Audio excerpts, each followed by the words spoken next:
So what's the difference now? Let's ask Brandon Arnold of the National Taxpayers Union. So, Brandon, we know that it's one thing to find and identify the waste. It's another thing to actually get rid of it. Is that going to happen? We have volumes and volumes of information about waste, fraud, and abuse within the federal government. You know, Senator Rand Paul puts together a fantastic report every year. He's already sent 2,000 pages of recommendations to the DOGE Commission.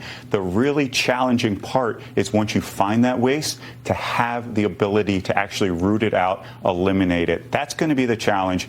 You know, we have these platforms, these social media platforms where we can identify it, we can bring it to the public's attention, but getting Congress to roll up their sleeves and enact those types of cuts is going to be very, very difficult. And still, let's say we have a favorable Congress, which you have Republicans now controlling both the chambers.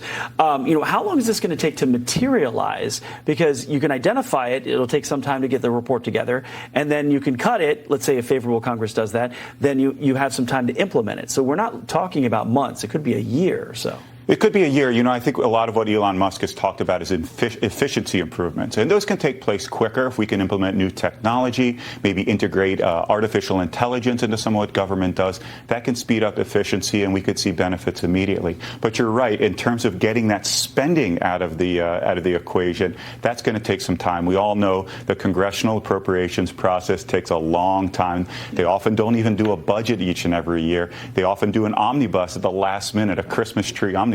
Hopefully we'll avoid that, but it's a lengthy process and one that Elon's probably not familiar with. What area do you think the DOGE duo should look at first?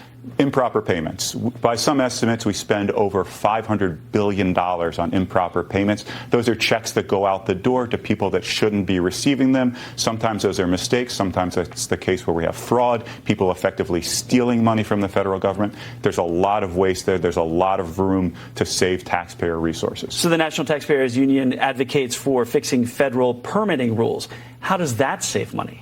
That improves efficiency. So when we have dollars going out the door for infrastructure projects to build roads, bridges, in the case of the Biden administration, EV infrastructure, that often gets caught up in permitting delays. So it can take years, even decades in some instances, to build these projects. And when it takes longer, of course, it costs more. So taxpayers are on the hook for more federal dollars. Brandon Arnold, thank you for coming in. Happy Thanksgiving Eve. Hope you get a good meal out of this.